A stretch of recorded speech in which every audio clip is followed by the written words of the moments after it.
Hello everyone! For today's video, tara magluto tayo ng crab or kasag or alimasag sa Tagalog. So ayan, maglagay na tayo ng konting mantika sa ating lutuan. So konti lang po ako maglagay ng mantika, ayoko po ng marami.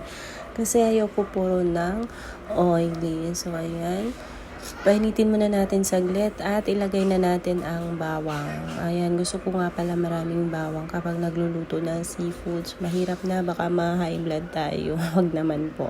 So ayan, mekos-mekos lang natin at ilagay na rin natin ang ating sibuyas, luya at kamatis. Yes, pinagsama ko na po para isahang lagay na lang.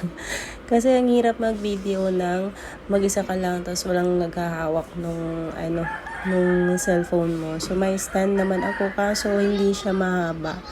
Kaya kailangan iangat pa rin para makita yung niluluto ko. So ayan, mekos-mekos ulit. At first time ko nga palang magluto ng ganitong luto ng crab. So, first time ko rin mag-vlog ng cooking. So, yan nga pala yung crab na lulutuin natin. Shout out kay Ma'am Shika Galela na taga Burgos. Binilhan ko ng crab at siya po talaga yung suki ko sa isda or crab or kung may kinhason pa lang siya, ayun, bibili rin ako sa kanya. So, lagi akong bumibili sa kanya ng isda. At kayo, kung gusto niyo pong bumili, so mag-message lang kayo sa kanya. Nagpo-post po siya kapag may tinda siya sa palengke. Tapos, pwede kayong magpa-reserve para hindi kayo maubusan. So, ayan. Mekos-mekos na natin yung ating crab. So, yan, ang dami, diba? So, hindi ko nga pala yun nilagay lahat kasi nga marami. Mahigit, sobra nga pala yun ng 2 kilo. Sorry. Maano pa rin yung lalamunan ko, inuubo na rin ako, tapos may sipon pa rin po ako. Ayan. Mekos-mekos na natin at nahirapan pa ako dito sa lutuan kasi nagagalaw siya.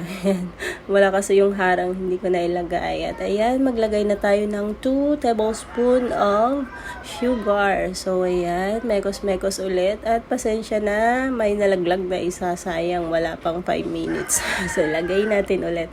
Natatakpan ng kamay ko kasi nga kailangan kong hawakan yung lutuan para hindi siya gumalaw. Ang hirap kasing So ayan, hindi ko na inantay pa ng matagal, nilagay ko na rin yung ketchup. So, ayan.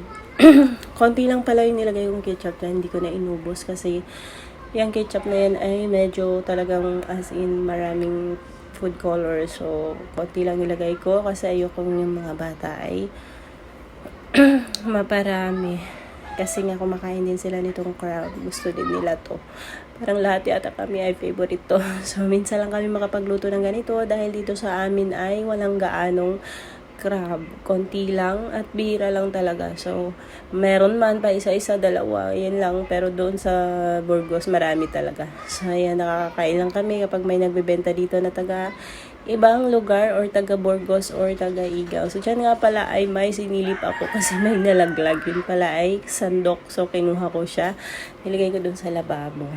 Ayan, tinakpan muna natin. At, ayan, tikman na natin kung okay na ba yung lasa. So, ayan. Nung tinikman ko, medyo nakulangan ako. So, nilagyan ko siya ng pamintang durog. Ayan, konti lang din nilagay ko kasi ang mga bata ayaw nila ng may paminta. At hindi kasi siya durog na durog. Medyo may pa rin. Hindi siya yung talagang powder na. Wala na kasi yung powder namin, naubos na. So, ayan, mekos-mekos natin ulit. Ang hirap din maghalo kasi nga masyadong madami. Napuno na. Baka kasi magsilaglaga na naman. So, kailangan dahan-dahan yung paghalo niya. So, ayan, luto na yung ating crab. Takpan natin saglit. At ayan, wala, luto na ang ating crab. So, ayan, nakakagutom habang nag-voice over ako dito. So, ayan, maglagay na tayo sa ating bowl para makakain na rin tayo. Ayan, punuin natin yung bowl na yan. So, ayan, mas gusto ko to kaysa sa alimango actually kasi nga the more na parang mahirap kainin, the more na masarap. At talagang simot ko yan, pati yung mga galamay na maliliit. Talagang sinisimot ko yan. Ang tagal kong matapos. Ayan, pag kumakain ako niyan, tagal kong matapos. So, ayan, ang sarap ng sabaw. And yun lang. Thank you for watching. Bye!